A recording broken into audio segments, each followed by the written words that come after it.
Capítulo 5. Secreciones internas. Los investigadores biológicos han realizado en estos últimos años notables descubrimientos respecto a las secreciones de las glándulas del organismo animal y por consiguiente del humano, con sus efectos en la salud, vigor, crecimiento y funcionalismo corporal. Se ha observado que las glándulas sin conducto propio secretan sustancias muy valiosas en las funciones fisiológicas, hasta el punto de que su falta provoca anormalidades en determinadas partes del cuerpo, al paso que si se estimulan, artificialmente rejuvenecen esas mismas partes. La palabra secreción en el tecnicismo fisiológico se define diciendo que es toda sustancia, por lo general líquida o viscosa, elaborada con elementos tomados de la sangre por un órgano llamado glándula.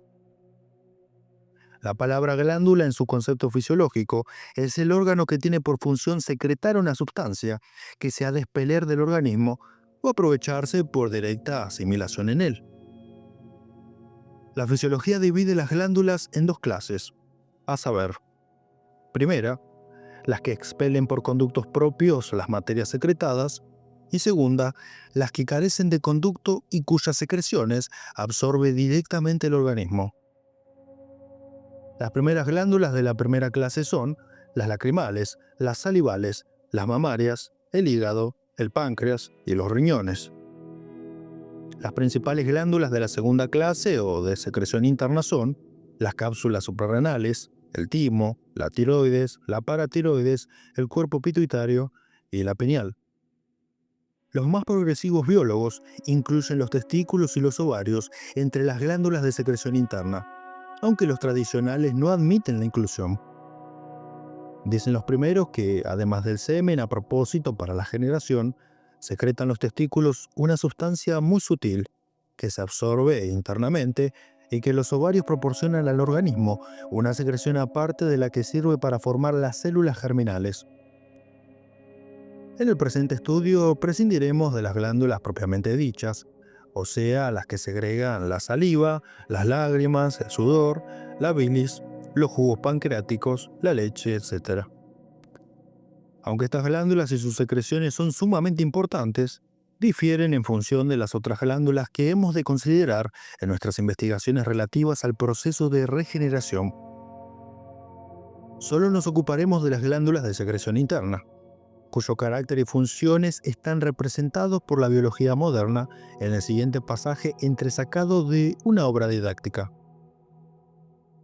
Las glándulas de secreción interna se parecen a las otras en su constitución parenquimatosa, pero difieren en la carencia de conducto excretor, pues con excepción del timo, ninguna produce una sustancia del aspecto semejante a de las ordinarias secreciones. En todas ellas el tejido principal está formado por células con abundancia de vasos sanguíneos y proporciona sustancias provechosas para el organismo, aunque no se conoce bien todavía el proceso de su actuación. Si se extirpan quirúrgicamente, o nace el individuo sin ellas, o se atrofian durante la vida, resulta de ello una morbosa anormalidad. No cabe duda de que estas glándulas secretan sustancias de vital importancia para el organismo, pero aún tropieza con dificultades la investigación de su manera de funcionar.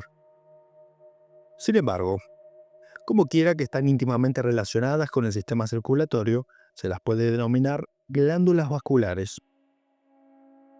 Los fisiólogos tradicionalistas repugnan admitir la teoría de las secreciones internas y sobre todo no se avienen a considerar como glándulas de esta clase los testículos y los ovarios, según se infiere de otro pasaje entresacado de la misma obra. En efecto, los biólogos no se han puesto aún de acuerdo respecto de la definición y clasificación de las glándulas. Como quiera que la palabra por sí misma no sugiere su verdadero significado, intentaremos definirlas por analogía con las glándulas universalmente conocidas, como las salivales, lacrimales, mamarias, sebáceas y las de los animales ponzoñosos. Todas estas glándulas elaboran con los elementos sustraídos de la sangre, que las riega, determinadas sustancias que no son tejidos vivos como los músculos y los huesos, sino productos químicos. Estas consideraciones nos permiten definir científicamente las glándulas diciendo que son órganos celulares cuya función es elaborar una peculiar sustancia química generalmente fluida. Aunque esta definición no incluye todos los órganos a que se da el nombre de glándulas, abarca todos aquellos a los cuales se les debiera dar. Ejemplo del incorrecto empleo de la palabra glándula nos ofrece el de llamar así a los testículos y ovarios, que en rigor no son glándulas, porque no producen ninguna sustancia peculiar y propia, sino que son sencillamente las partes del cuerpo en donde se forman las células de la procreación. Así también es incorrecto y confuso llamar glándulas a las cápsulas suprarrenales y a los cuerpos pituitario y pineal. La declaración de que la palabra glándula no conviene a todos los órganos a que se aplica, pero que su definición incluye todos los órganos a que se debe aplicar, es demasiado pueril en lengua o pluma de un fisiólogo. Mas a pesar de este reaccionario y tradicional criterio, los modernos biólogos dan el nombre de glándulas a muchos órganos del cuerpo, y entre ellos a los genitales, según se infiere del siguiente pasaje de la misma obra didáctica. Las glándulas más notables como el hígado, los riñones, el páncreas, el vaso, la tiroides, el timo, los testículos y el cuerpo pituitario están sujetas a específicas enfermedades. Por lo tanto, creemos que está justificada la aplicación de la palabra glándula, tal como la emplean los modernos biólogos. Consideremos más al pormenor las glándulas de secreción interna que, según hemos visto, proporcionan de un modo todavía no bien conocido sustancias necesarias para el funcionamiento del organismo, que enferma o sufre graves trastornos cuando por una u otra causa le faltan. La tiroides es una glándula de contextura muy vascular, situada en la parte superior de la tráquea frente a la laringe. Secreta y almacena sustancias químicas, entre las que predominan las combinaciones de yodo, y sirven para la nutrición del sistema nervioso. La deficiencia de la glándula tiroides determina el cretinismo acompañado de paperas en muchos casos y de degeneración fisiológica. La atrofia de la tiroides en los adultos provoca la mixedema y la hipertrofia es causa del bocio exoftálmico o enfermedad de Basedow. La extirpación de la tiroides disminuye la albumina y perturba la asimilación de azúcar. La secreción de la tiroides influye notablemente en las funciones nutritivas. La tiroidina, o extracto preparado con la secreción de la tiroides del carnero, sirve para combatir las enfermedades causadas en el hombre por la deficiencia, atrofia o falta de esta glándula. Se administra la tiroidina en combinación con el ácido fosfórico y tónicos ferruginosos. También se injerta en el cuerpo humano la tiroides extraída de un animal, aunque el tratamiento más frecuente es la administración de la tiroidina extraída del carnero. Las secreciones de los órganos sexuales estimulan la de la tiroides. Sobre el particular dice un notable tratadista: la tiroides influye notablemente en la nutrición y sus desarreglos provocan muy profundos trastornos fisiológicos. Muchas manifestaciones nerviosas provienen de insuficiente secreción de la tiroides. Y así es que todas estas enfermedades se tratan por medio de la tiroidina. También se achacan a deficiencia de la tiroides, la obesidad, algunas modalidades de neurastenia, el reumatismo crónico, las enfermedades crónicas de la piel, alopecia, caída de las uñas y muchas otras dolencias caracterizadas por falta o insuficiencia de metabolismo. La tiroidina se debe administrar al principio en muy cortas dosis y con receta de médico, porque entraña grave peligro. Las paratiroides son unas glandulitas estrechamente relacionadas con la tiroides, aunque su función es distinta. Los biólogos las consideran como un centro de regulación neuromuscular, y sus secreciones tienen propiedades antitóxicas, de suerte que si se extirpan puede sobrevenir el tétanos. La secreción de las paratiroides no contiene yodo e influye notablemente en el metabolismo del calcio. Se conjetura que el tétanos, resultante de la extirpación o atrofia de la paratiroides, está causado por la falta de calcio en las células.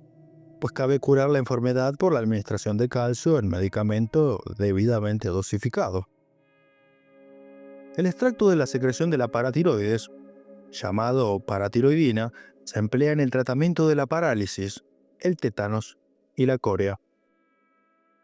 La hipófisis, o cuerpo pituitario, es una pequeña glándula situada en la base del cráneo, sobre el esfenoides, y consta de dos partes, cada una de ellas con distinta función, no bien determinada todavía, aunque se conjetura que influyen en la nutrición del esqueleto óseo y en las fibras musculares de la matriz. El extracto de la secreción de esta glándula se emplea en terapéutica para estimular las fibras de la matriz, los movimientos peristálticos de los intestinos y la secreción láctea, y en las hemorragias uterinas, amenorrea y poliuria. La epífisis, o glándula pineal, de color gris, figura de piña y tamaño algo mayor que un guisante, está situada delante del cerebelo y detrás de la hipófisis, con la que tiene mucha analogía. No se conocen aún a ciencia cierta sus funciones, aunque prestigiosas autoridades afirman que durante la infancia influye notablemente en el desarrollo de los órganos genitales, en la acumulación de tejido adiposo y en el vigor físico y mental. Algunos biólogos han combatido con éxito feliz la normalidad mental de la infancia administrando el extracto de glándula pineal del buey. El timo es una glándula situada detrás del esternón, en la parte superior del mediastino anteroinferior de la tráquea. Funciona activamente durante la vida intrauterina y en la infancia, pero se atrofia completamente en la pubertad. Se conjetura que influye en la nutrición, regula el riego sanguíneo y favorece el crecimiento del organismo y la osificación de los cartílagos. El extracto de la secreción del timo se emplea en terapéutica para combatir el desmedro, el raquitismo, la falta de nutrición, la clorosis, el artritismo y algunas formas de bocio. Las cápsulas suprarrenales o glándulas adrenales son dos órganos pareados, uno a cada lado del cuerpo, inmediatamente encima de la extremidad superior del riñón. Su secreción es sumamente importante para la vida fisiológica y sirve para regular la pigmentación de la piel, contrarrestar los efectos de las ponzoñas y regir la presión de la sangre.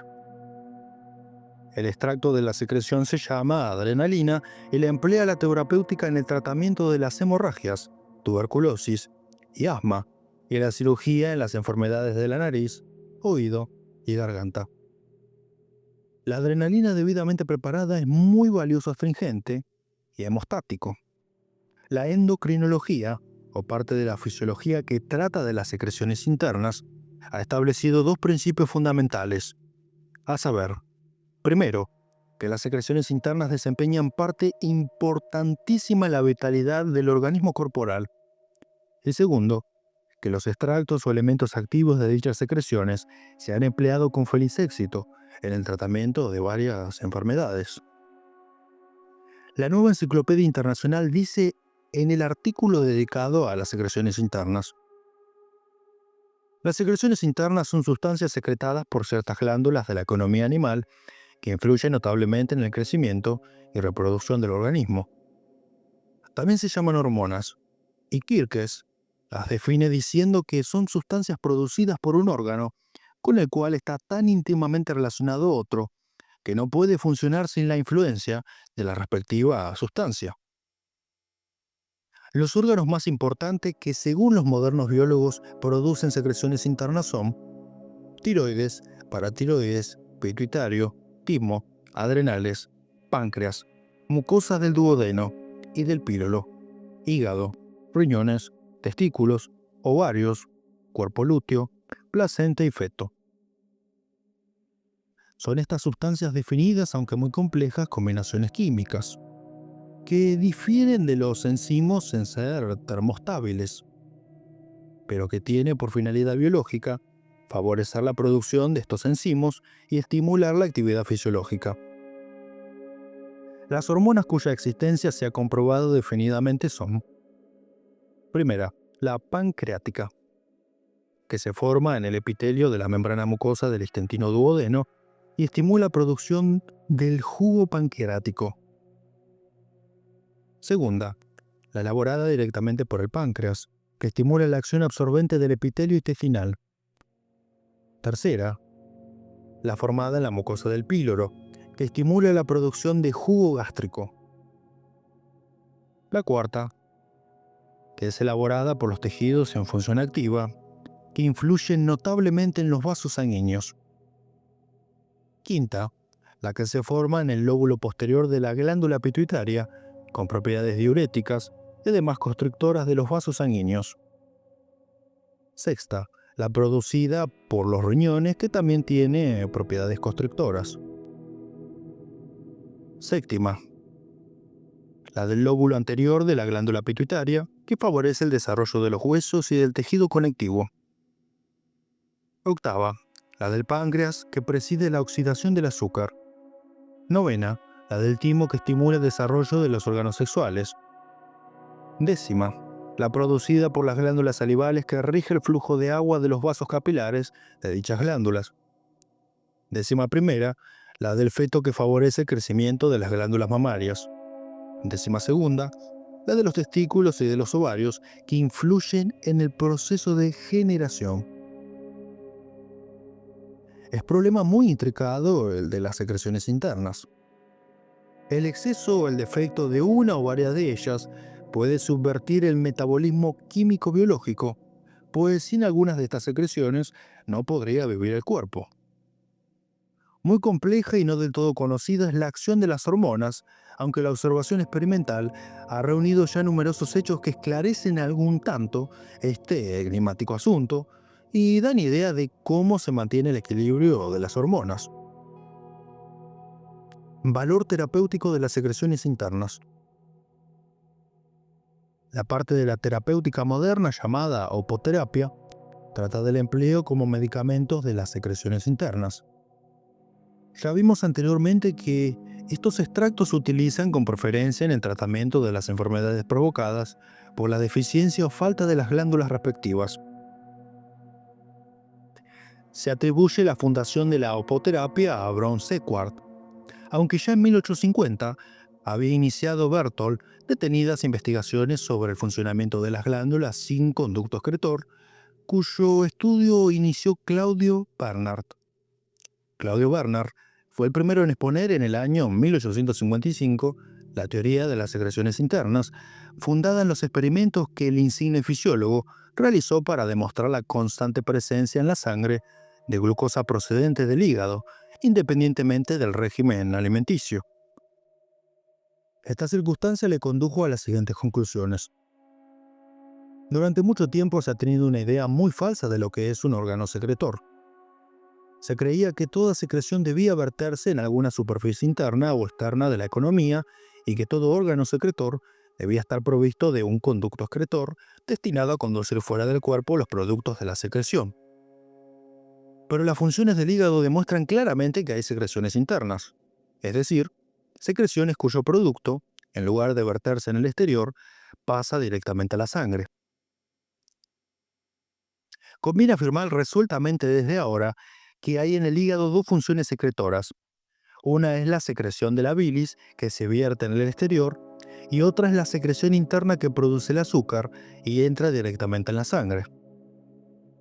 Todos los líquidos que hasta el presente han examinado los fisiólogos han sido líquidos excretados, o sea, elaborados por órganos que extraen de la sangre los elementos de sus secreciones. Todos estos órganos vierten fuera de la sangre los productos de su secreción. Pero hay otra categoría de órganos análogos a las glándulas, con la diferencia de que carecen de conducto excretor, por lo que deben verter en la propia sangre el producto de su secreción. A estos últimos fenómenos fisiológicos les llamamos secreciones internas, para distinguirlas de las secreciones externas, cuyos productos se vierten fuera de la sangre. Ya he demostrado que el hígado es un órgano intermedio o de transición porque ofrece ambas clases de secreciones, la de la bilis, que es secreción externa, y la del azúcar, que lo es interna.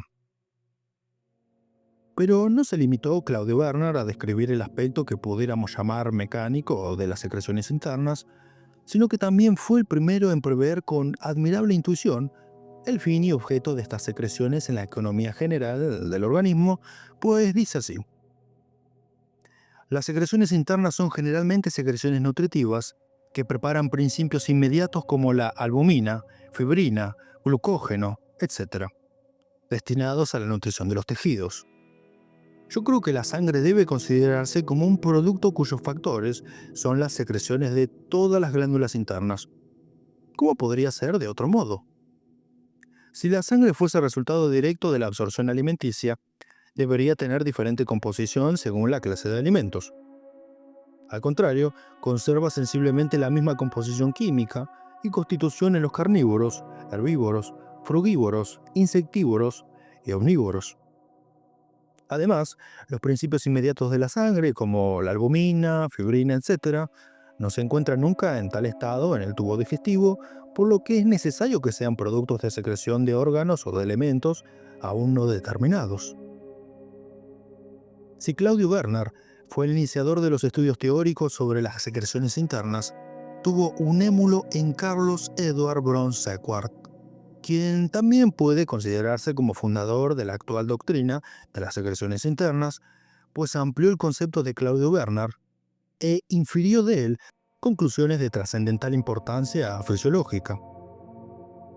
Claudio Werner había inferido de sus experimentos sobre las funciones del hígado que los productos de las secreciones internas se vertían directamente en la sangre, pero no fue más allá de esta afirmación, complementada por Brown-Séquard, al dar como cierto, en 1889, que los principios incorporados en la sangre por las secreciones internas obran efectivamente sobre muy diversos órganos de la economía fisiológica.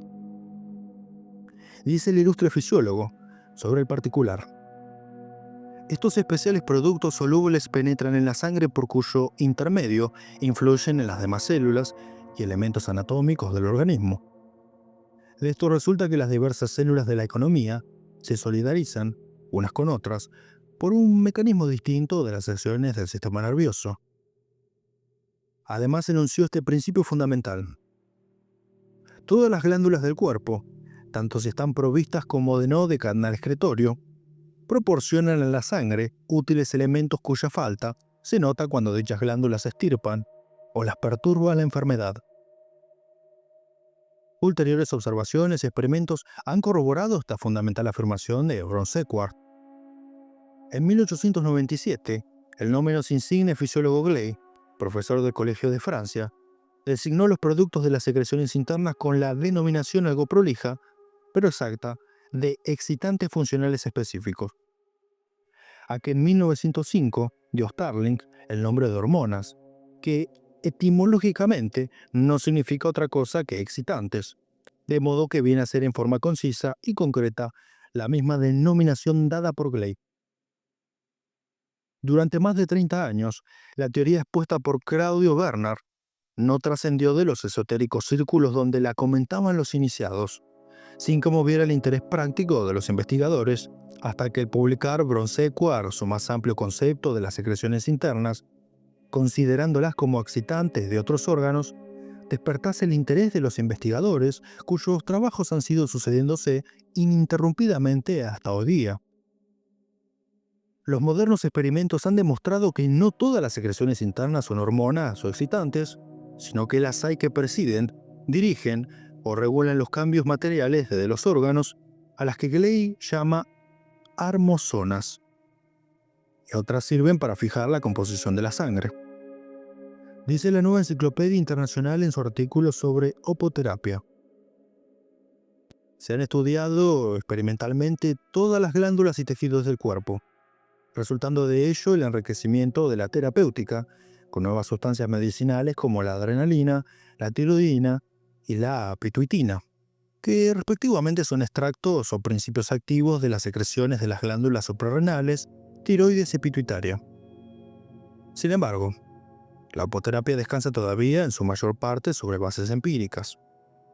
En efecto, algunas de dichas glándulas tienen más de un principio activo. Varias de ellas producen análogos efectos fisiológicos, mientras que, entre otras, y aún entre distintas partes de una misma glándula, se observan extraños antagonismos, de modo que es muy difícil determinar los síntomas peculiares de cada uno de los principios activos y preparar acertadamente sus extractos, pues muchos de los que se venden son inertes. Además, hay una sutil, pero vitalísima diferencia entre las hormonas de los animales y las del hombre.